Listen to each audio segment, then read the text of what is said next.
بسم اللہ الرحمن الرحیم یوصیکم اللہ فی اولادکم للذکر مثل حظ الانثیین صدق اللہ مولانا العظیم۔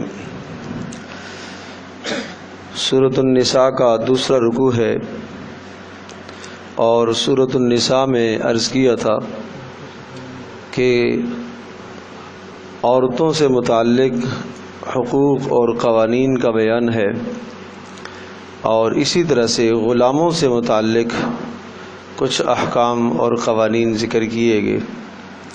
کچھ کی تفصیل گزشتہ درس میں آپ حضرات سماعت فرما چکے، اور آج کا جو سبق ہے یہ میراث سے متعلق احکامات ہیں۔ نبی پاک صلی اللہ تعالی علیہ وسلم کے زمانے میں یا آن حضرت صلی اللہ تعالی علیہ وسلم کی بعثت سے پہلے کا جو حال تھا، لوگ عام طور پر میراث کا حقدار صرف اپنی اولادوں میں سے نرینہ اولاد کو میراث کا حقدار سمجھتے تھے، اور دوسرے نمبر پر میراث ملتی تھی متبنہ کو، جو کسی کا منہ بولا بیٹا ہو، اس کو لوگ میراث کا مستحق سمجھتے تھے۔ اور تیسری قسم کی جو میراث تھی وہ ولا کی میراث۔ ولا کا مطلب کیا ہے؟ کوئی آدمی اگر کسی غلام کو آزاد کر دیتا تو غلام کو آزاد کرنے کے بعد اگر وہ غلام مر جاتا اور اس غلام کا کوئی وارث نہ ہوتا تو یہ میراث آزاد کرنے والے کو ملتی۔ اسی طرح سے اگر یہ آزاد کرنے والا مر جائے اور اس کا کوئی وارث نہ ہو تو اس کی میراث اس غلام کو ملتی۔ تو یہ میراث کے 3 اصول سمجھے جاتے تھے۔ اس کے علاوہ اس کے ضمن میں ایک اصول جو تیسرا اصول ہے ولا کا، اس کے ضمن میں ایک رواج یہ بھی تھا کہ کوئی شخص اگر کسی کے نام جتنی بھی چاہے وصیت کر دے تو اسے اتنی میراث میں حصہ دیا جاتا تھا۔ اور اسی طرح سے قرابت داریوں کی بنیاد پر جو جس کا جس سے تعلق ہے، لوگ آپس میں ایک دوسرے کے ساتھ تعلقات اور دوستیاں قائم کر لیتے تھے، تو وہ جن 2 فریقوں کی یا جن 2 افراد کی آپس میں دوستی اور تعلق قائم ہوا ہے وہ ایک دوسرے کے وارث بن جاتے تھے۔ اسی طرح سے شروع میں یہ بھی معاملہ رہا کہ میراث انصار اور مہاجرین میں سے بھی میراث ایک دوسرے کو جاتی تھی، لیکن اللہ تبارک و تعالی نے جب میراث کے مکمل احکام بیان فرمائے تو اس میں میراث کا سب سے پہلا اور بنیادی قانون جو سمجھایا وہ قرابت داری ہے۔ بڑے غور سے اس بات کو سنیں اور سمجھنے کی بھی کوشش فرمائیں کہ سب سے پہلا حق کیا ہے؟ قرابت داری۔ غربت اور خدمت یہ معیار نہیں ہے، یعنی بیٹا ہونے میں اگر 3 بیٹے ہیں تو تینوں باپ کی میراث پائیں گے۔ ایک بیٹا ایسا ہے جو زیادہ خدمت کر رہا ہے تو زیادہ خدمت یہ میراث کا استحقاق نہیں ہے۔ ایک بیٹا ایسا ہے جو زیادہ غریب ہے تو اسے زیادہ دیا جائے، نہیں۔ قرابت داری میں بیٹا ہونے میں تینوں برابر ہیں۔ تو اسلام نے جو میراث کا قانون سمجھایا وہ کیا ہے؟ وہ قرابت داری ہے، کہ جو میت کے جتنا قریب ہے اس کو میراث ملے گی، اور اس میت کے جو جتنا قریب ہے اقرب اگر وہ موجود ہے تو دور والے کو میراث نہیں ملے گی، بعید کو نہیں ملے گی۔ مثال کے طور پر ایک شخص کا انتقال ہوتا ہے تو اب اس کا بیٹا بھی موجود ہے اور پوتا بھی موجود ہے، تو بیٹا زیادہ قریب ہے بنسبت پوتے کے، تو جب تک بیٹا ہے میراث پوتے کی طرف نہیں جائے گی۔ اسی طرح سے ایک شخص کا انتقال ہوتا ہے، اس کا والد موجود ہے اور دادا بھی موجود ہے، لیکن جب تک والد موجود ہے میراث دادا کی طرف نہیں جائے گی، تو جو اقرب ہیں، زیادہ قرابت دار ہیں، وہ میراث کے مستحق بنتے ہیں۔ اور پھر میں نے عرض کیا کہ اس میں یہ بنیاد نہیں ہے کہ کون کتنی خدمت کر رہا ہے یا کون کتنا حاجت مند اور غریب ہے، یہ معیار نہیں ہے، معیار قرابت داری ہے۔ اور البتہ وہ ولا آپ علیہ الصلوۃ والسلام نے برقرار رکھی کہ اگر کوئی شخص کسی غلام کو آزاد کرتا ہے اور غلام کا جب انتقال ہوتا ہے اور اس کا کوئی بھی وارث نہ ہو تو پھر یہ آزاد کرنے والے کو ملے گا، یہ برقرار ہے۔ لیکن چونکہ آج کل غلاموں کا تصور نہیں ہے تو اس لیے اس میں بہت زیادہ تفصیل میں جانے کی ضرورت نہیں ہے۔ تو پہلے جو اصول بتایا ہے وہ اصول یہی ہے کہ میراث کا استحقاق قرابت داری کی بنیاد پر ہے، وہ رشتہ داری جو جتنا قریب ہوگا اسے میراث ملے گی، اور عرض کیا کہ اس کا تعلق غربت پر یا خدمت پر اس کا دار و مدار نہیں ہے۔ اور پھر یہ سمجھیں کہ میراث کے متعلق یہاں جو قوانین اللہ پاک نے ذکر فرمائے ہیں، اور یہ جو رکوع نازل ہوا تھا یہ در حقیقت حضرت جابر رضی اللہ تعالیٰ عنہ نبی پاک صلی اللہ علیہ وسلم کے ایک جلیل القدر صحابی ہے، جابر بن عبداللہ۔ تو یہ بیمار تھے، حضرت صلی اللہ علیہ وسلم ان کی عیادت کے لیے تشریف لے گئے، اور جب نبی پاک صلی اللہ علیہ وسلم وہاں گئے تو انہوں نے پوچھا اللہ کے رسول میری میراث کے بارے میں کیا حکم ہے کہ میری میراث کس کو جائے گی؟ تو اس پر جو ہے یہ آیات نازل ہوئیں۔ اور پھر ایک قانون یہ بھی سمجھ لے، ذہن نشین فرما لیں کہ جب انتقال ہوتا ہے تو میراث جو تقسیم ہوتی ہے وہ انتقال کے بعد ہوتی ہے۔ زندگی میں جو شخص اپنی اولادوں کو دیتا ہے وہ میراث نہیں کہلاتی، وہ باپ کی طرف سے وہ عطیہ ہے۔ اس عطیے میں سب اولادوں کو برابر شریک کرنا یہ زیادہ بہتر ہے، لڑکوں کو لڑکیوں کو برابر میں شریک کرنا یہ بہتر ہے، اس لیے کہ یہ عطا ہے، دینا ہے، عطیہ ہے۔ اور جب مر جاتا ہے تو پھر میراث بٹتی ہے، اور میراث میں پھر جو ہے وہ لڑکوں کو جو ہے وہ 2 حصے اور لڑکیوں کو 1 حصہ، یا یوں کہہ لیجئے کہ لڑکیوں کو نصف، لڑکوں کا نصف ملتا ہے۔ تو یہ میراث کا تعلق موت کے بعد ہے۔ پھر یہ بات بھی ذہن نشین فرما لیں کہ کوئی شخص اپنی اولاد کو جائیداد سے عاق نہیں کر سکتا۔ ہاں، عاق ہونے کی وہ صورت ہے کہ اگر کوئی آدمی معاذ اللہ اسلام سے نکل جاتا ہے، کفر میں چلا جاتا ہے، تو وہ اپنے باپ کی یا اپنے بیٹے کی میراث پھر نہیں پائے گا۔ یا اسی طرح سے کوئی بیٹا اپنے باپ کو قتل کر دیتا ہے معاذ اللہ، تو پھر اس وجہ سے وہ میراث سے محروم ہو جائے گا۔ باقی چھوٹی چھوٹی باتوں کی وجہ سے میراث سے عاق کرنا، جائیداد سے محروم کرنا، ان تمام چیزوں کا کوئی ثبوت شریعت میں نہیں ہے۔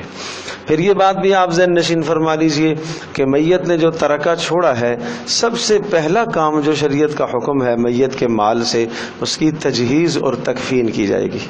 اگر کوئی اور بندوبست کفن کا نہیں ہے اور قبر کی کھدوائی کی جو خدمت ہے، حق الخدمت، مزدوری، کوئی اور بندوبست نہیں ہے، تو کہاں سے ادا کریں گے؟ میت کے مال سے۔ یہ سب سے پہلا حق ہے۔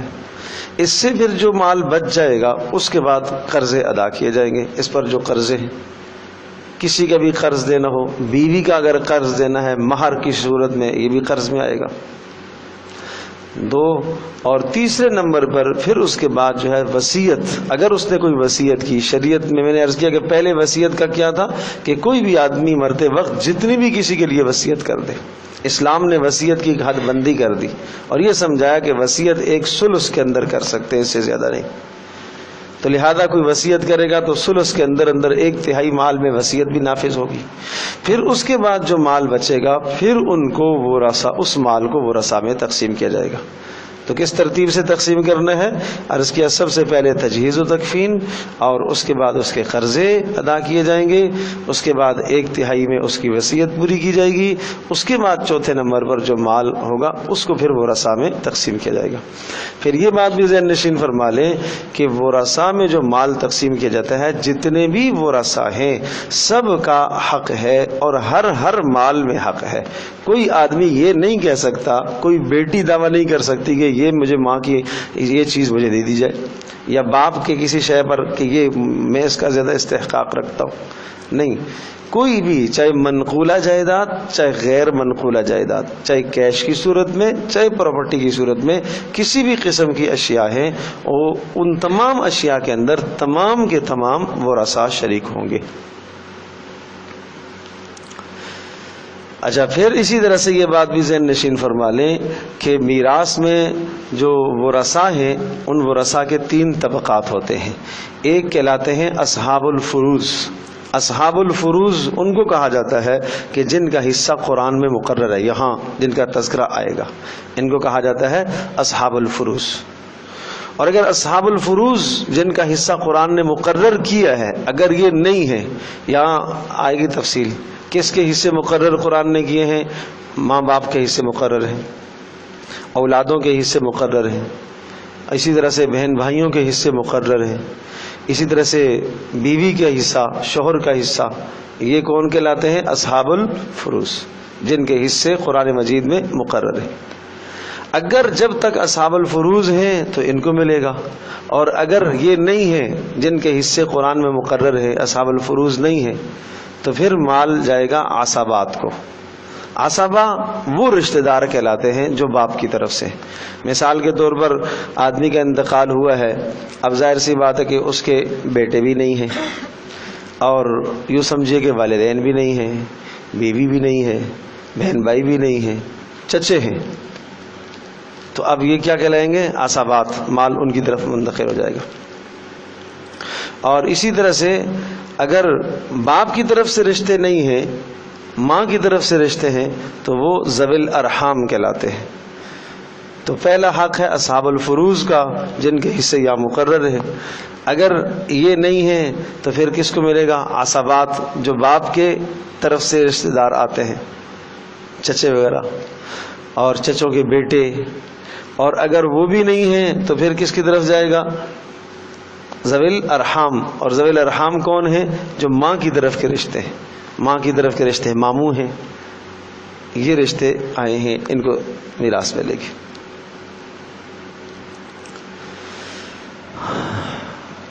تو بہرحال ان مسائل کو سمجھنے کی ضرورت ہے، اور بڑے اہم اور بڑے باریک مسائل ہیں، ان کو سمجھیں اور جاننے کی کوشش کریں.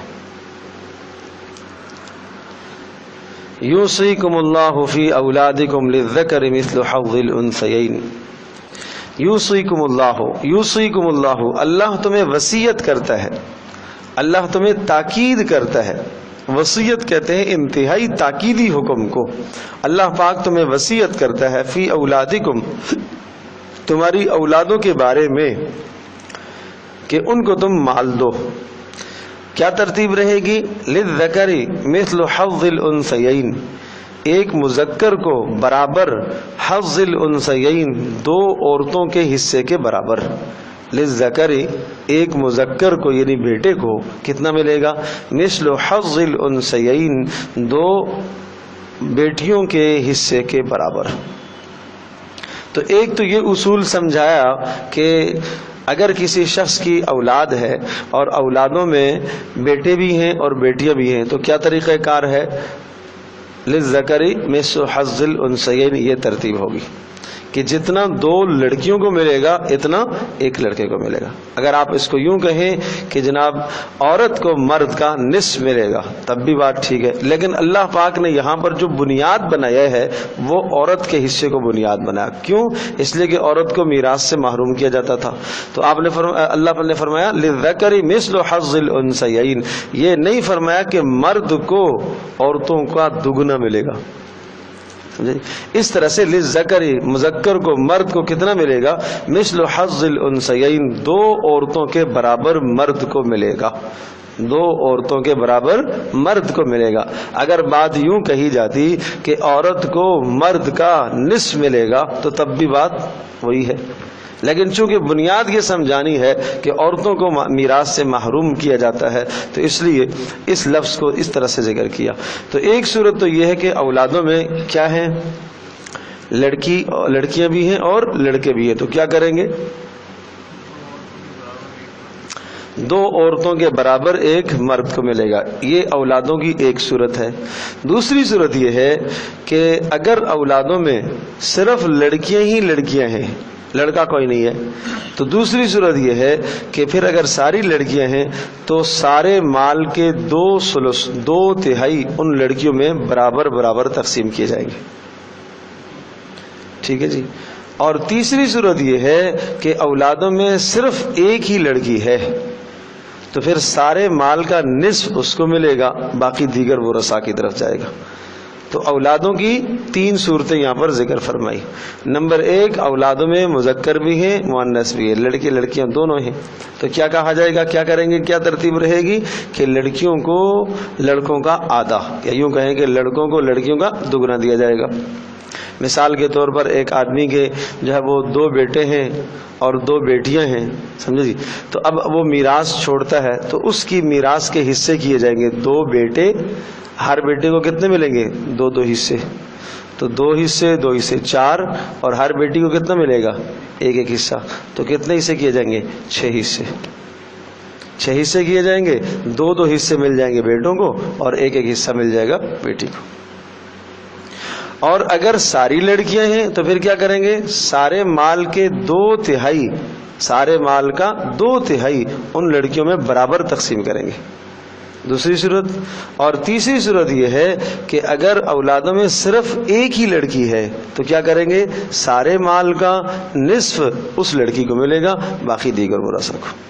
یہ 3 صورتیں آ گئیں اولاد کی. دیکھیں, یوصیکم اللہ فی اولادکم, اللہ پاک تمہیں وصیت کرتا ہے فی اولادکم, تمہاری اولادوں کے بارے میں. کیسے, للذکر مثل حظ الانثیین, مذکر کو 2 عورتوں کے برابر کا حصہ دیا جائے گا. فإن کن نساء, اگر اولادوں میں فإن کن نساء, اگر ساری لڑکیاں ہی لڑکیاں ہیں.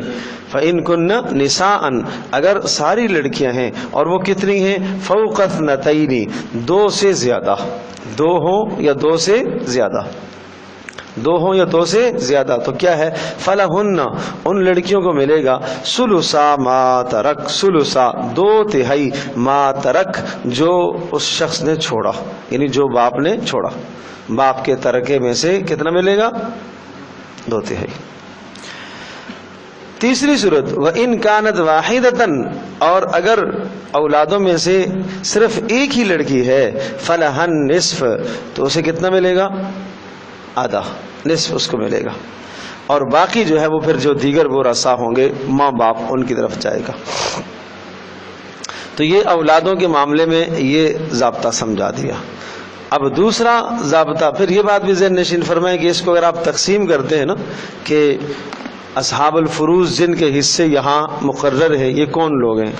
نمبر 1 اولادیں, نمبر 2 والدین, اور نمبر 3 بہن بھائی, اور نمبر 4 ازدواجی یعنی میاں بیوی.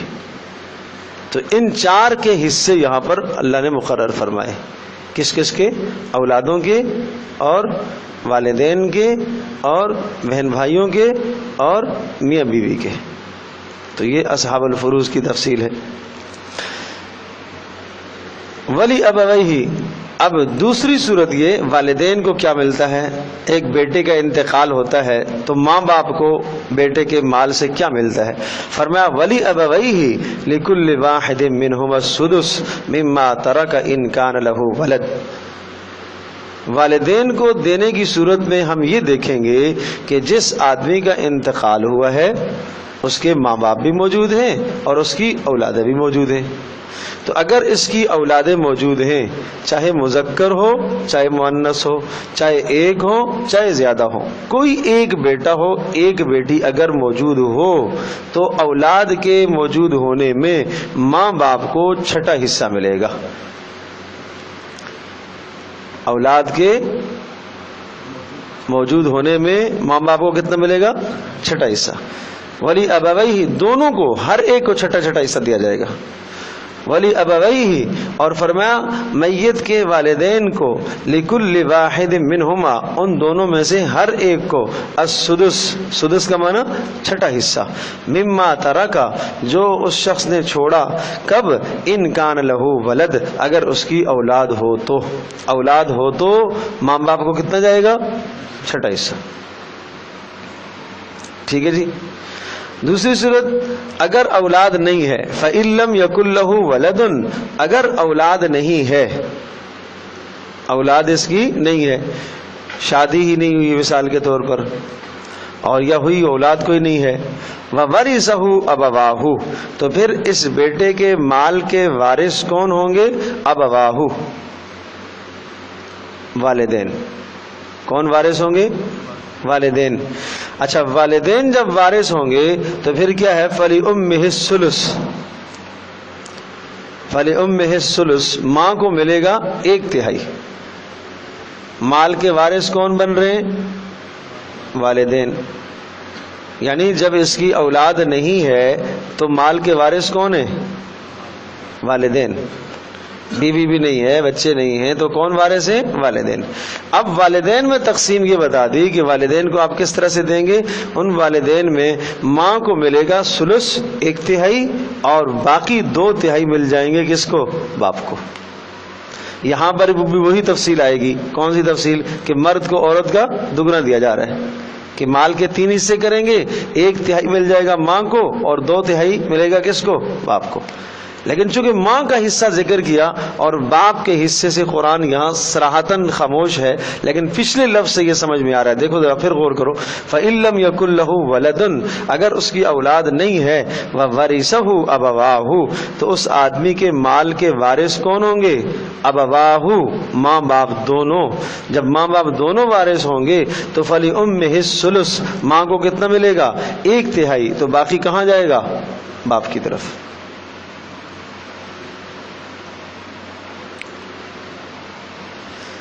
یہ 2 صورتیں ہو گئی، اولاد کو کیسے دینا ہے اور والدین کو کیسے دینا ہے۔ اب تیسری صورت آ رہی ہے بہن بھائیوں کو،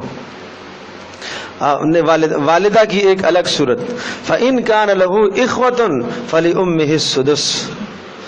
یہ جو بات آئی ہے کہ اگر میت کا انتقال جب ہوتا ہے، فَإِن لَّمْ يَكُن لَّهُ وَلَدٌ، اس کی اولاد تو نہیں ہے، تو کون وارث ہوگا؟ ماں باپ وارث ہوں گے، بات آ چکی۔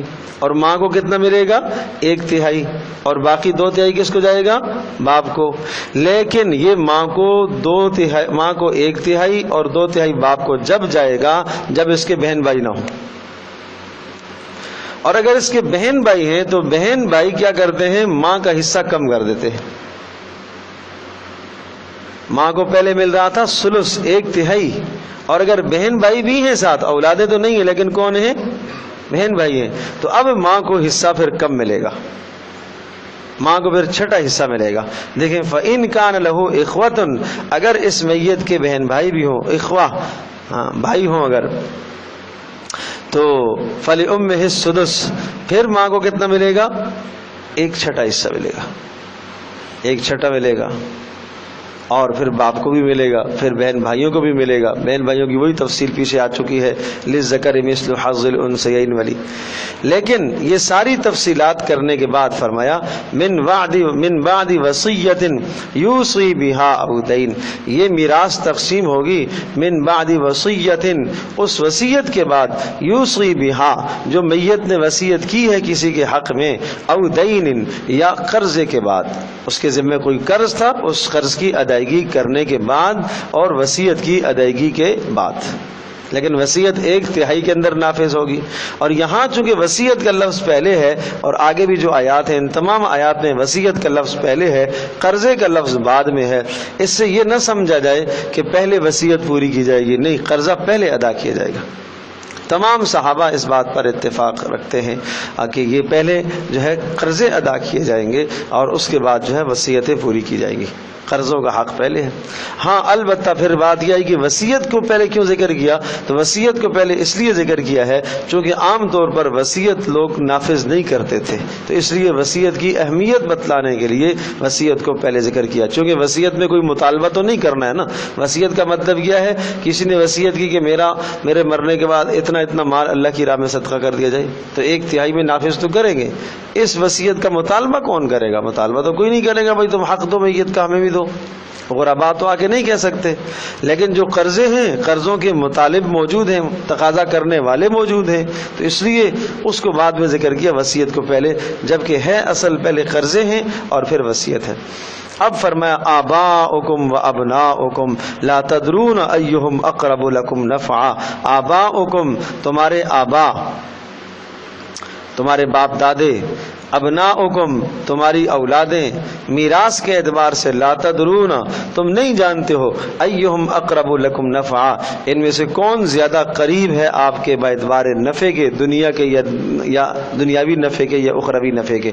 یعنی یہ معیار میراث کا نہیں ہے کہ یہ آدمی ہمارے زیادہ قریب ہے اور اس کی یہ بیٹا ہمارا زیادہ خدمت کر رہا ہے لہذا اس کو ہم زیادہ میراث دیں گے، فلاں بیٹا بالکل نہیں کر رہا لہذا ہم اس کو کچھ بھی نہیں دیں گے۔ کہا یہ تم نہیں جانتے ہو کہ تمہارے لیے کون زیادہ فائدہ مند ہے۔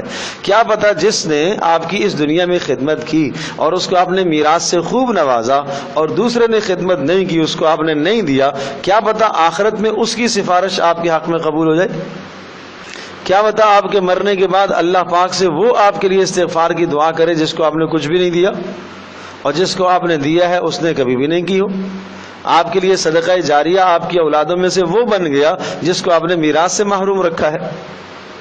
تو اس لیے فرمایا کہ تم نہیں جانتے ہو کہ کون زیادہ تمہارے لیے وہ تمہارے قریب ہے، یہ اللہ ہی جانتا ہے۔ فریضۃ من اللہ، یہ اللہ پاک کی طرف سے مقرر فریضہ ہے، متعین ہے۔ ان اللہ کان علیما حکیما، اللہ پاک خوب جاننے والا اور حکمت والا ہے۔ اللہ جاننے والا کہ کس کو کتنا دینا ہے، کون کتنے کا مستحق ہے، اور اللہ پاک نے جن کے لیے جو حصے مقرر فرمائے ہیں یہ اس کی حکمت کا تقاضا ہے۔ تو یہ مسئلہ ہو گیا، اولاد کا بھی آ گیا اور والدین کا بھی آ گیا۔ اب اس کے بعد میاں بیوی کے درمیان میں میراث کیسے تقسیم ہوگی وہ اصول بتائے۔ وَلَكُمْ نِصْفُ مَا تَرَكَ أَزْوَاجُكُمْ إِن لَّمْ يَكُن لَّهُنَّ وَلَدٌ۔ یہاں پر بھی دو صورتیں ہیں۔ پہلا حصہ ذکر کیا ہے کہ بیوی کا انتقال ہو جائے تو شوہر کو کیا ملتا ہے، بیوی کا انتقال ہو جائے بیوی کے مال میں سے شوہر کو کیا ملتا ہے۔ تو اب اس کی دو صورتیں ہیں۔ ایک صورت یہ ہے کہ بیوی کا جو انتقال ہوا ہے اس کی اولاد ہے کہ نہیں۔ اچھا، اولاد بھی دو طرح کی ہوتی ہے، چاہے وہ اولاد اسی سے ہو یا چاہے اولاد کسی اور شوہر سے ہو۔ بات سمجھے جی؟ چاہے اولاد اسی سے ہو یا وہ پہلے سے شادی شدہ تھی، اس کے شوہر کا انتقال ہوا ہے اور پھر دوسری شادی اس کی یہاں ہوئی ہے اور پہلے والی بھی اس کی اولاد ہے، ظاہر ہے اس کی اولاد پہلے والی جو ہے اس کو بھی میراث اس سے ملے گی اور یہ والی جو اولاد ہے اس سے بھی میراث اس کو ملے گی۔ تو اس لیے ارشاد فرمایا دو صورتیں الگ الگ بتائی ہیں کہ اگر تمہاری بیویوں کا انتقال ہو جاتا ہے اور بیویوں کی میراث جب تم پاتے ہو اور بیویوں کی اولاد نہ ہو تو پھر تمہیں بیویوں کی میراث میں سے نصف ملے گا۔ بیویوں کے مال میں سے کتنا ملے گا؟ بولو، نصف۔ اور اگر بیویوں کی اولاد ہے تو پھر یہ نصف سے ربع، چوتھائی کی طرف منتقل ہو جائے گا، اب کم ملے گا چونکہ اولاد کو بھی ملنا ہے، تو اب شوہر کو کتنا ملے گا؟ ربع۔ اب یوں سمجھو خلاصہ کہ بیوی کی میراث میں سے شوہر کو کتنا ملتا ہے، اگر اولاد بیوی کی نہ ہو تو کتنا ملتا ہے؟ نصف۔ اور اگر بیوی کی اولاد ہو تو پھر کتنا ملتا ہے؟ ربع، چوتھائی۔ اور اولادوں کی دونوں صورتیں ہو سکتی ہیں، یا اس سے یا پہلے والے شوہر سے۔ دیکھو، وَلَكُمْ، اور اے مردو تمہیں ملے گا، نصف ما ترکا، آدھا ما اس مال کا، ترکا جو چھوڑا، ازواجکم تمہاری بیویوں نے، اس کا نصف تمہیں ملے گا۔ کب؟ إِن لَّمْ يَكُن لَّهُنَّ وَلَدٌ، اگر جب ان کی اولاد نہ ہو تو۔ اولاد نہ ہو، مذکر بھی نہیں ہے، مؤنث بھی نہیں ہے، ایک بھی نہیں ہے، دو بھی نہیں ہے، اگر 4 ہیں تو تب بھی حصہ منتقل ہو جائے گا نصف سے ربع کی طرف.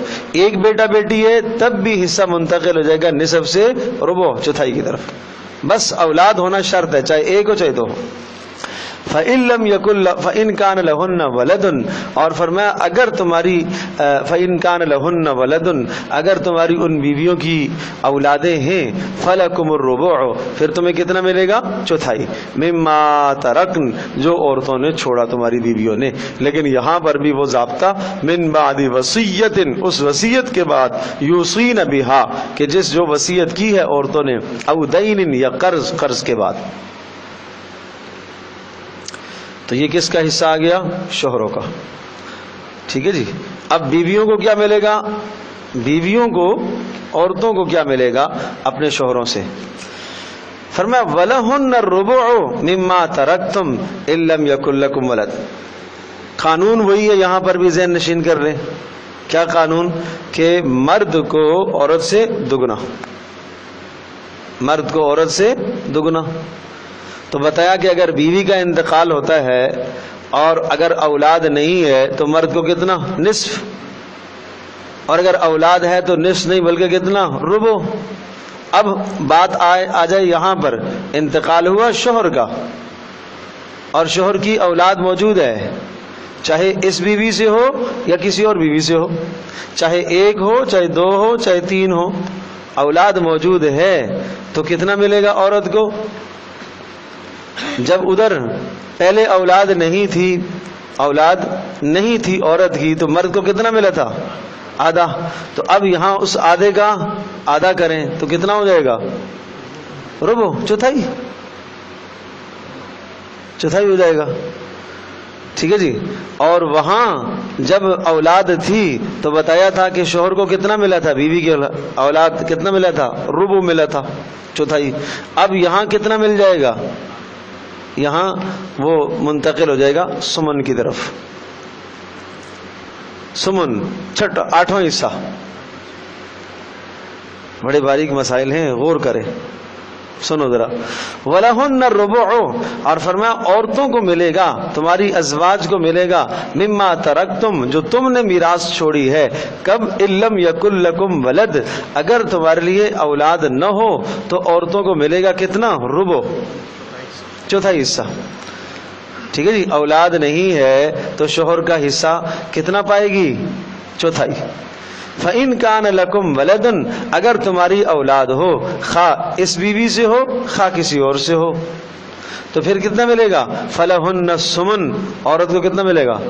8واں حصہ. 1/8 ملے گا اولاد کے ہوتے ہوئے، 1/8 حصہ آتا ہے بیوی کو. مما ترکتم، جو تم نے چھوڑا، من بعد وصیت، بعد اس کے کہ جو وصیت کی ہے، توصون، جو تم نے وصیت کی ہے، یا دین، یا قرض ہے. اللہ اکبر، اللہ اکبر. تو یہ ہو گیا میاں بیوی کا حصہ بھی مقرر. اس کے بعد وَإِن كَانَ رَجُلٌ يُورَثُ كَلَالَةً أَوِ امْرَأَةٌ وَلَهُ أَخٌ أَوْ أُخْتٌ فَلِكُلِّ وَاحِدٍ مِّنْهُمَا السُّدُسُ. یہ آگے ایک الگ صورت ہے کلالہ. کلالہ شریعت کی اصطلاح میں ایسے شخص کو کہا جاتا ہے جس کے اصول اور فروع نہ ہو. کیا مطلب؟ ماں باپ بھی نہیں ہے اور آگے اس کی اولاد بھی نہیں ہے. ماں باپ مر گئے، اولادیں شادی اس نے نہیں کی یا ہیں یا تھی مر گئی، تو اصول بھی نہیں ہے فروع بھی نہیں ہے. اصول فروع سمجھتے ہیں نا؟ اوپر کے رشتہ دار بھی نہیں ہے، نیچے کے رشتہ دار بھی نہیں ہے. دائیں بائیں کے رشتہ دار تو ہیں، بہن بھائی ہیں اس کے، تو اس کو کیا کہا جائے گا؟ کلالہ. ٹھیک ہے. اچھا، بہن بھائی کی بھی 3 صورتیں ہیں: حقیقی، علاتی، اخیافی. حقیقی بہن بھائی، وہ حقیقی بہن بھائی کہلاتے ہیں. سبحان اللہ، ایک ایک لفظ میں کتنی باتیں یہاں سے کریں. حقیقی بہن بھائی، حقیقی بہن بھائی وہ کہلاتے ہیں کہ ماں شریک باپ شریک، ان کو حقیقی کہتے ہیں کہ ماں بھی ایک باپ بھی ایک. اور اللاتی صرف باپ شریک، ماں دونوں کی جدا جدا ہے باپ ایک ہے. یہ کیا کہلاتے ہیں؟ اللاتی بہن بھائی، اور اخیافی ماں ایک ہے باپ جدا جدا ہے. ٹھیک ہے، تو یہ باریکیاں تو آپ نے نہیں سنی ہوگی کبھی بھی، کتنی اہم باتیں ہیں. تو یہ ہر ایک کے حصے الگ الگ ہیں. تو اب اندازہ کرو کہ میراث کے احکام اور مسائل کتنے پیچیدہ ہیں. کون آج ان میراثوں کا خیال رکھتا ہے؟ کون میراث کو تقسیم کرتا ہے؟ ایک ایک چیز کے اندر سارے شرکا ہیں. میں نے عرض کیا تھا کہ جائیداد منقولہ ہو غیر منقولہ ہو کسی بھی قسم کی ہے، اس سب میں سب شرکا ہے، سب کے حصے، جن کے حصے قرآن نے مقرر کیے ہیں ان سب کے حصے. گناہگار ہے، سخت گناہ ہے. اصل تو یہ ہے، بالکل اثرات پڑتے ہیں. اصل تو یہ کہ وصیت کرنی چاہیے، اپنی وصیت کر کے جانا چاہیے. تمام مالی معاملات کو صاف رکھنا چاہیے کہ میرے مرنے کے بعد میرا مال ہے کیا. یہاں تو مسئلہ یہ ہوتا ہے کہ مال ہی نہیں پتہ چلتا کہ مال کون سا ہے، اس لیے کہ ہم نے املاک ایسی آپس میں ضم کر دی، شریک کر دی ہیں کہ بیٹے اور باپ کی ملکیت پتہ ہی نہیں چل رہی ہے کہ باپ کی کیا ہے اور بیٹے کی کیا ملکیت ہے. سمجھے؟ اب باپ مر گیا تو بیٹا یہ کہہ رہا ہے کہ نہیں یہ مال تو میرا ہے، میں ابا جی کے ساتھ کاروبار میں شریک تھا. تو پیچیدگیاں تو آئیں گی. اب میراث کیسے تقسیم ہوگی؟ باقی بھائی کہیں گے کہ ہمیں اپنے باپ کی میراث کا حصہ دیا جائے، ایک بھائی کہتا ہے نہیں کہ اس میں تو میرا حصہ زیادہ ہے اس لیے کہ میں تو ساتھ شریک تھا. تو کاروبار جہاں ایک جگہ پر ہوتے ہیں اس نوعیت کو متعین کرنا ضروری ہے، اس جہت کو متعین کرنا ضروری ہے کہ باپ کے ساتھ 4 بیٹے کام کر رہے ہیں، کس بنیاد پر کر رہے ہیں. ہاں طے ہو کیا یہ باپ کے ساتھ شراکت دار ہے. اگر شراکت داری ہے تو اس کے الگ قانون ہے، یا باپ کے ساتھ ملازم ہیں، یعنی پراپرٹی یا وہ کام وہ کاروبار وہ فیکٹری وہ ساری ہیں باپ کی، بیٹے بحیثیت ملازم کے کام کر رہے ہیں. تو جو بحیثیت ملازم کے کام کر رہے ہیں، چاہے وہ کوئی زیادہ کام کر رہا ہے کوئی تھوڑا کام کر رہا ہے، کسی کی زیادہ قربانی ہے کسی کی تھوڑی قربانی ہے، تو پھر مرنے کے بعد وہ پراپرٹی جو باپ کی ہوگی، وہ کارخانہ ہے وہ فیکٹری ہے، اس کی میراث بٹے گی، وہ تو سب کو پھر حصہ ملے گا. ٹھیک ہے جی. اور اگر شریک ہے ایک بیٹا تو پھر اسی حساب سے اس کی شراکت داری کا جو مال ہے وہ اس کا نکال دیا جائے گا، باقی جو مال ہوگا باپ کا وہ میراث میں بٹے گا. تو یہ جہتیں متعین کرنا بڑا ضروری ہے، جہتیں متعین کرنا ضروری ہے. ایک مکان بناتے ہیں، اس مکان کے اندر بھی میں یہ بات پہلے بھی عرض کر چکا ہوں، اتنے گمبھیر مسائل ہو جاتے ہیں اور اتنے مشکل مسائل ہو جاتے ہیں کہ بعد میں لڑائی جھگڑے اور آپس میں ناچاکیاں ہوتی ہیں، بھائیوں کے درمیان میں تنازع کھڑے ہو جاتے ہیں، حسد اور کینے اور بغض پیدا ہوتے ہیں. اور وہ اس لیے کہ باپ نے سستی کی. پہلے ایک پلاٹ باپ نے خریدا، اب اس پلاٹ کو خرید کر جو ہے وہ والد صاحب نے مکان بنایا. اب والد صاحب نے مکان بنایا، بیٹے نے اوپر دوسری منزل کھڑی کر دی، بڑے والے بیٹے نے. بھائی یہ متعین کرو کہ بڑا بیٹا اس نے جو اوپر دوسری منزل چڑھائی ہے کس بنیاد پر؟ کیا یہ پلاٹ میں اس پراپرٹی میں باپ کے ساتھ شریک ہے یا باپ نے اس کو عاریتاً دیا ہے؟ کیا نوعیت ہے اس کی؟ یہ جہت متعین ہو. سمجھے جی. اور اسی طرح سے کوئی بیٹا باپ کے ساتھ مال لگاتا ہے تو اس کو بھی متعین ہونا چاہیے کہ یہ بیٹا اپنے باپ کے ساتھ جو مال لگا رہا ہے کاروبار میں، کسی بھی مکان کے بنانے میں بعض اوقات باپ کی آمدنی پوری نہیں ہوتی، بڑا بیٹا کہتا ہے چلو میں بھی پیسے لگا دیتا ہوں. بھائی یہ جو بیٹے نے پیسے لگائے کس بنیاد پر لگائے؟ اس میں ایک صورت تو یہ ہے کہ باپ کو اس نے قرض دیا ہے تو قرض واپس آئے گا. جب میراث بٹے گی تو پہلے بیٹے کا قرض نکالا جائے گا. اور ایک صورت یہ کہ باپ کو اس نے گفٹ دیا ہے، تعاون کیا اپنے ابا کے ساتھ، کرنا چاہیے، اچھی بات ہے. تو پھر مرنے کے بعد یہ مکان اس میں بیٹے کا حصہ وہی ہے جو میراث میں باقیوں کا حصہ ہے، یہ الگ سے دعویٰ نہیں کر سکے گا. اور ایک صورت یہ ہے کہ یہ باپ کے ساتھ اس میں شراکت دار ہے تو شراکت داری کے قانون ہوں گے نا. تو اس لیے یہ اصول ہمیں بتائے گئے اور سمجھائے گئے کہ ہر شخص کی ملکیت الگ الگ ہے. میاں بیوی کی ملکیت الگ ہے. بھائی مجھے آپ یہ بتاؤ، اس کا خیال بالکل نہیں. کوئی بھی گھر آپ لے لیں، ہر آدمی اپنے گھر کے اندر دیکھ لے کہ اس وقت اگر اس کا انتقال ہو جاتا ہے تو اس کی میراث میں کیا کیا چیزیں ہیں، کون کون سی چیزیں اس کی. ہم تو سمجھتے نا یہ ہمارا گھر ہے، یہ ساری چیزیں کس کی؟ یہ ہماری ہے. بیٹا بھی کہتا ہے یہ ہمارا گھر ہے، یہ ہماری چیزیں ہیں ساری جی، بیوی بھی کہتی ہے ہمارا گھر ہے، یہ ہماری چیزیں ہیں، شوہر بھی کہتا ہے ہمارا گھر ہے. نہیں، جہت متعین ہو کون کون سی چیز آپ کی ہے، کون سی شوہر کی ہے، کون سی بیٹے کی ہے، بالکل اسی طرح سے تقسیم ہوگا.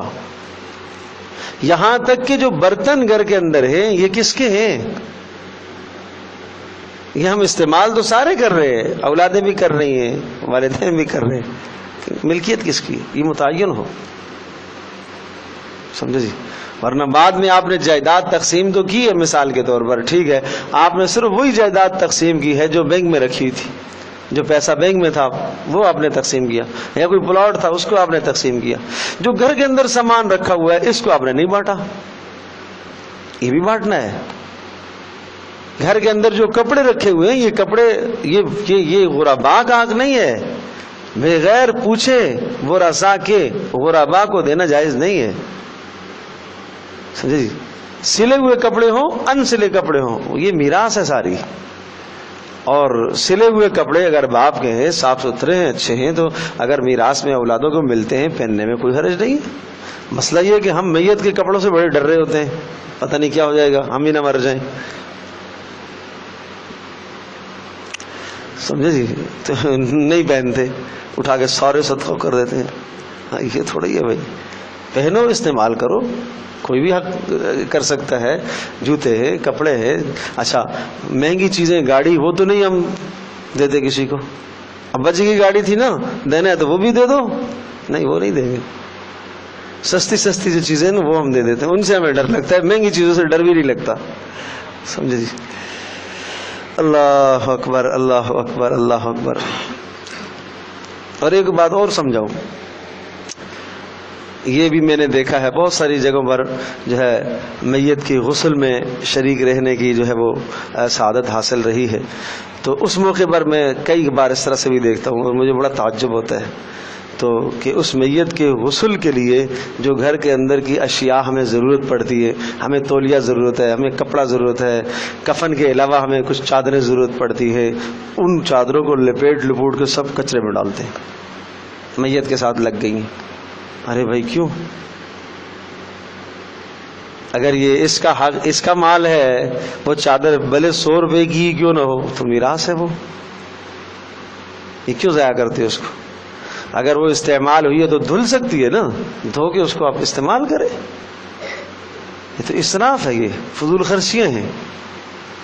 تو میت کے ساتھ کوئی چیز لگ جانے سے وہ نہ تو ناپاک ہوتی ہے اور نہ اس سے آدمی زندہ مرتا ہے کہ آدمی ڈر جائے کہ یہ میں استعمال کروں گا تو مر جاؤں گا. یہ فضول چیزیں. تو ان مسائل کو بڑے باریکیوں سے سمجھنے اور جاننے کی ضرورت ہے، اور اپنی ہر املاک اپنی متعین ہونی چاہیے، وصیت ہونی چاہیے کہ یہ کس کا ہے، یہ کس کا ہے، یہ کس کا ہے.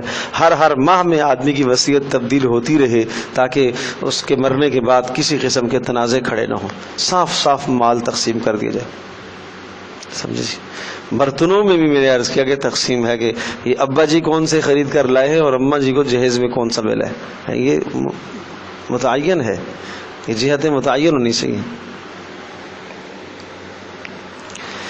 اللہ اکبر. تو بات یہ چل رہی تھی کہ کلالہ، اور کلالہ کس کو کہتے ہیں؟ عرض کیا کہ جس کے اصول اور فروع نہیں ہیں. وَإِنْ كَانَ رَجُلٌ يُورَثُ كَلَالَةً أَوِ امْرَأَةٌ وَلَهُ أَخٌ. اور پھر میں نے عرض کیا کہ کلالہ اس کو کہتے ہیں کہ جس کے اصول فروع نہیں ہے، ماں باپ بھی نہیں ہے، اولادیں بھی نہیں ہیں، لیکن اس کے کیا ہیں؟ بہن بھائی ہیں. اور بہن بھائیوں کی بھی کتنی صورتیں ہیں؟ 3. حقیقی جو ماں باپ دونوں شریک، اور دوسرے علاتی صرف باپ شریک، اور اخیافی صرف ماں شریک. دیکھو اب، وَإِنْ كَانَ رَجُلٌ، اور اگر ایک ایسا آدمی ہے، يُورَثُ كَلَالَةً، جو میراث پاتا ہے کلالہ سے، اور اب امرأۃ، یا وہ عورت ہے، وَلَهُ أَخٌ أَوْ أُخْتٌ، یعنی مرنے والا شخص ایسا ہے کہ جس کی میراث مل رہی ہے دوسروں کو، اور وہ خود کیا ہے؟ کلالہ ہے. مرنے والا آدمی کون ہے؟ کلالہ. چاہے مرد ہو چاہے عورت ہو، کلالہ دونوں کو کہیں گے، مرد کو بھی کہیں گے، عورت کو بھی کہیں گے. یعنی جس کے اصول نہیں ہے، فروع بھی نہیں ہے، والدین بھی نہیں ہیں، اولادیں بھی نہیں ہیں، تو یہ کیا کہلائے گا؟ کلالہ. چاہے وہ مرد ہو چاہے وہ عورت ہو. اب کیا اس کی میراث کس کو جائے گی؟ بہن بھائیوں کو. وَلَهُ أَخٌ اور اس کے بھائی ہوں، او اختن یا بہن ہو. اچھا یہاں جو بھائی ہے اور بہن یہ کون سے ہیں؟ یہ اخیافی مراد ہیں، بہن بھائی ماں والے، صرف ماں شریک. حقیقی بہن بھائی اور باپ کی طرف سے جو ہیں ان کا تذکرہ یہاں نہیں ہے، ان کا تذکرہ سورت کے آخر میں آتا ہے، وہ بھی ذکر کروں گا.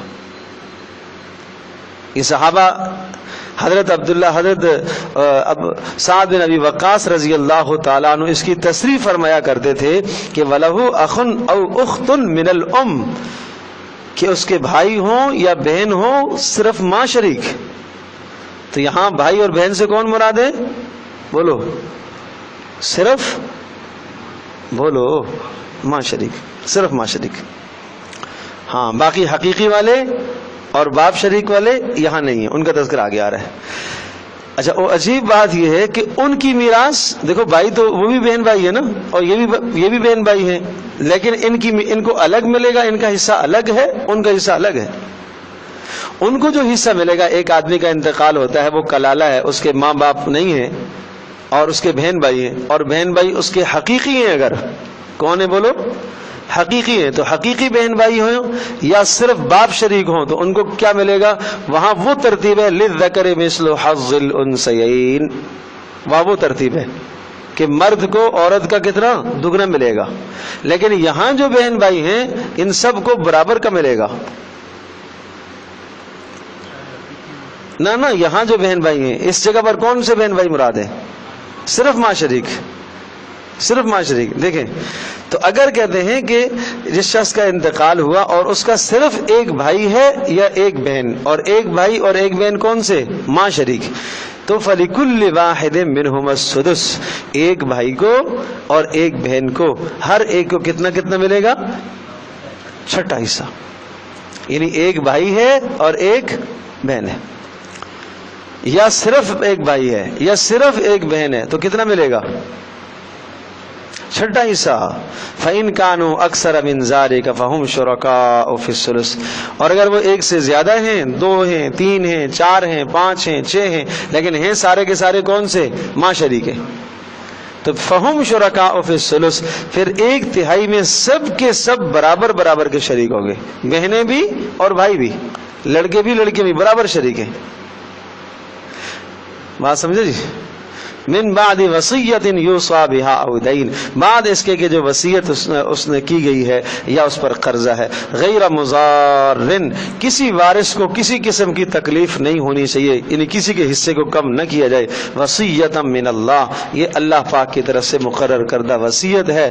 واللہ علیم حکیم، علیم حلیم، اللہ خوب جاننے والا ہے اور حلم والا ہے. اگر تم میراث نہیں تقسیم کرو گے تو اللہ سزا دینے کی قدرت رکھتا ہے، لیکن حلیم، اس کے تحمل کا تقاضا یہ ہے کہ تمہیں سزا نہ دے، اس دنیا میں سزا کے فیصلے نہیں نافذ کرتا. بات سمجھے جی؟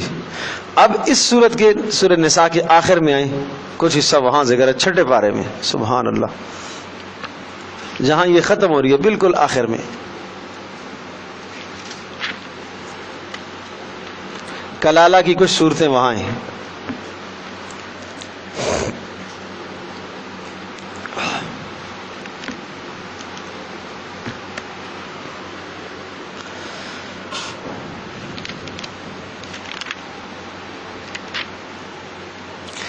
آخری آیت ہے سورۃ النساء کی، یستفتونک، مل گیا سب کو؟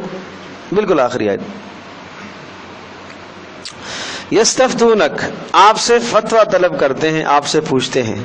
کلالہ کے بارے میں آپ سے پوچھتے ہیں کہ کلالہ یعنی ایسا آدمی، مرد یا عورت کہ جس کے اصول بھی نہیں ہیں، فروع بھی نہیں ہیں، ماں باپ بھی نہیں ہیں، اولادیں بھی نہیں ہیں، تو اس کی میراث کا کیا ہوگا؟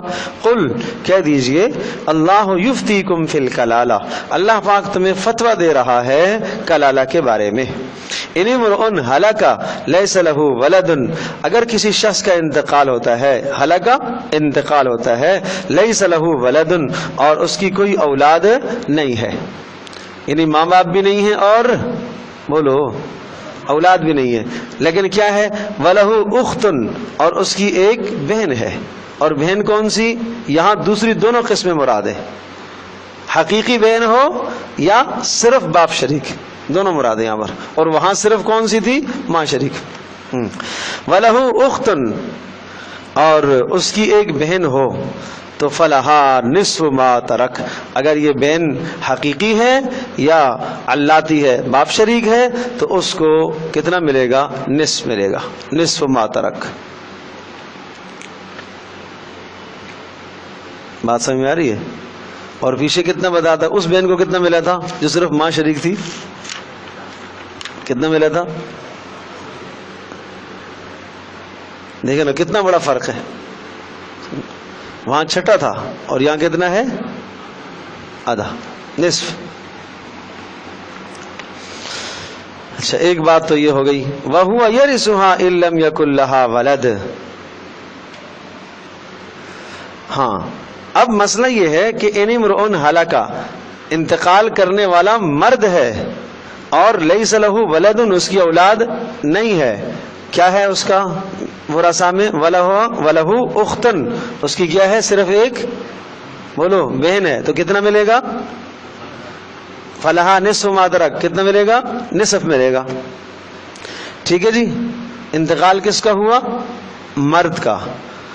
اور اس کی کیا ہے؟ صرف ایک بہن. اور وہ ایک بہن کون سی ہے؟ حقیقی ہے. یا ایک بہن کون سی ہے؟ باپ شریک ہے. تو کتنا ملے گا اس کو؟ بہن کو آدھا. اب اس کا الٹ کرو کہ مرنے والی بہن ہے، لڑکی ہے، اور اس لڑکی کی کوئی اولاد نہیں ہے، ماں باپ بھی نہیں ہے، اور اس کا بھائی ہے. اور بھائی کون سا؟ حقیقی ہے. یا بھائی کون سا؟ باپ شریک ہے. تو وہ سارا مال لے جائے گا. قانون وہی آئے گا. کون سا؟ کہ مرد کو عورت کا دگنا مل رہا ہے نا. تو یہاں بیٹی بہن کو کتنا مل رہا تھا؟ نصف مل رہا تھا. اور اگر یہ صورت بھائی میں آئے گی تو بھائی کو کتنا ملے گا؟ اپنی بہن کو سارا. اس لیے کہا وَهُوَ يَرِثُهَا، اور یہ بھائی وارث ہو جائے گا اپنی بہن کلالہ کا. إِن لَّمْ يَكُن لَّهَا وَلَدٌ، اگر اس بہن کا کوئی اولاد اور کوئی لڑکا نہ ہو تو یہ سارے کا وارث بن جائے گا. فَإِن كَانَتْ اثْنَتَيْنِ فَلَهُمَا الثُّلُثَانِ مِمَّا تَرَكَ. تیسری صورت یہ ہے کہ مرنے والا مرد ہے، مرنے والا مرد ہے، اور ورثاء میں اس کی دو بہنیں ہیں. پہلے تھا ایک بہن، تو ایک بہن کتنا لے رہی تھی؟ نصف لے رہی تھی. اور اب کتنی بہنیں ہیں؟ دو بہنیں ہیں. اور دونوں کی دونوں کون سی ہیں؟ حقیقی، ماں باپ شریک یا صرف باپ شریک. تو کیا ہوگا ان دونوں کو؟ فَلَهُمَا الثُّلُثَانِ مِمَّا تَرَكَ، ان کو 2 ثلث ملیں گے. 2 ثلث ان دو بہنوں میں تقسیم کر دیا جائے گا. 2/3 ان دو بہنوں میں کیا ہو جائے گا؟ تقسیم کر دیا جائے گا. ٹھیک ہے جی. اچھا چوتھی صورت وَإِن كَانُوا إِخْوَةً رِجَالًا وَنِسَاءً، اور اگر آدمی کا انتقال ہوا، غور کریں میری طرف دیکھیں، آدمی کا انتقال ہوا، مرد کا، اور اس کی اولاد نہیں ہے، ماں باپ بھی نہیں ہے، البتہ بہن بھائی ہیں، بہنیں بھی ہیں، بھائی بھی ہیں. تو اب کیا ہوگا؟ فَلِلذَّكَرِ مِثْلُ حَظِّ الْأُنثَيَيْنِ، کتنا ملے گا؟ مرد کو عورت کا، بولو بولو، دگنا. اور وہاں کیا کہا تھا کہ اگر انتقال ہوا اور اس کے بہن بھائی بہت سارے ہیں تو وہاں پر کیا کہا تھا کہ سب کو برابر برابر ملے گا. وہ تھی ماں شریک، بہن بھائی تھے. اور یہاں ماں باپ دونوں شریک یا صرف باپ شریک. تو یہاں پر کیا تفصیل بتائی کہ یہاں پر مردوں کو عورتوں کا دگنا ملے گا. اور اسی طرح سے اگر انتقال کرنے والی عورت ہے اور اس کے بہن بھائی ہیں تو تب بھی یہی ترتیب ہے، فَلِلذَّكَرِ مِثْلُ حَظِّ الْأُنثَيَيْنِ، کہ بھائیوں کو بہنوں کا دگنا ملے گا. نہ یہاں حقیقی اور اللاتی، بس حقیقی اس جگہ پر، یہ صورت کے آخر میں جتنی بھی بہن بھائیوں کی صورتیں ہیں اس سے مراد حقیقی ہیں، یعنی باپ شریک، ماں شریک، اور یا صرف باپ شریک. اور وہاں جتنی بھی بہن بھائیوں کی صورتیں ہیں وہ کون سے ہیں؟ ہاں کلالہ کے اندر کلالہ وہ صرف ماں شریک ہے. یبین اللہ لکم ان تضلوا، اللہ پاک اس طرح سے تمہیں صاف صاف کھول کے بیان کرتا ہے ان تضلوا، تاکہ تم کسی گمراہی کی طرف نہ جاؤ، تاکہ تم بھٹک نہ جاؤ، اللہ پاک کے احکام سے تم غافل نہ ہو جاؤ. واللہ بکل شیء علیم، اللہ پاک خوب خوب جانتا ہے جو تمہارے دلوں میں ہے. اب واپس وہیں آ جائیں. اب یہ سارے مسائل ذکر کرنے کے بعد پھر فرمایا تلک حدود اللہ، یہ اللہ کی حدیں ہیں بھائی. تلک حدود اللہ، واپس آیت نمبر 13 میں آ جائیں. تلک حدود اللہ، یہ اللہ کی حدیں ہیں، اللہ کے احکام اور ضابطے ہیں، ان سے تجاوز نہ کرنا، اپنی مرضی کی جائیدادیں مت بانٹنا، اپنے مرضی کے حصے مت تقسیم کرنا. بڑے حساس معاملات ہیں بھائی، بڑے حساس معاملات ہیں میراث کے. وَمَن يُطِعِ اللَّهَ وَرَسُولَهُ، اور یاد رکھنا جو اللہ اور اس کے رسول کی اطاعت کرتا ہے، يُدْخِلْهُ جَنَّاتٍ تَجْرِي مِن تَحْتِهَا الْأَنْهَارُ، اللہ اسے داخل کرے گا ایسے باغات میں کہ جس کے نیچے سے نہریں بہ رہی ہوں گی، اور یہ ہمیشہ وہاں رہیں گے. ذَلِكَ الْفَوْزُ الْعَظِيمُ، یہ بڑی کامیابی ہے. تو جو اللہ کی اطاعت کرتا ہے میراث کے معاملات میں ٹھیک ٹھیک اللہ کے قانون کے مطابق اگر تقسیم کرتا ہے تو یہ بڑی کامیابی آپ کو یہاں سے بھی حاصل ہو سکتی ہے. حصول جنت یہ یہاں سے بھی مل سکتا ہے. لیکن وَمَن يَعْصِ اللَّهَ وَرَسُولَهُ، جو شخص نافرمانی کرتا ہے اللہ اور اس کے رسول کی، وَيَتَعَدَّ حُدُودَهُ، اور تجاوز کرتا ہے اللہ پاک کی حدود سے، يُدْخِلْهُ نَارًا، اللہ اسے داخل کرے گا دوزخ میں، خالداً فیہا، ہمیشہ ہمیشہ اس میں رہے گا، وَلَهُ عَذَابٌ مُّهِینٌ، اور اس کے لیے ذلت امیز عذاب ہے، ذلت والا عذاب ہے. تو اس لیے میراث کے معاملات کو بہت حساس طریقے سے تقسیم کرنے کی ضرورت ہے، اور مسائل پوچھنے کی ضرورت ہے. بالکل اپنی طرف سے فیصلے نہ کیے جائیں اس معاملے میں. حضرت صلی اللہ تعالی علیہ وسلم کے پاس ایک صحابی آئے اور انہوں نے کہا اللہ کے رسول، میں نے اپنے اس بیٹے کو فلاں فلاں باغ دیا ہے اور آپ اس پر گواہ رہے. تو آپ نے ارشاد فرمایا کیا باقی بیٹوں کو بھی تو نے یہ دیا ہے اتنا اتنا؟ تو انہوں نے کہا نہیں. تو پھر فرمایا کہ میں اس ظلم پر گواہی نہیں دیتا، میں اس ظلم پر گواہی نہیں دیتا.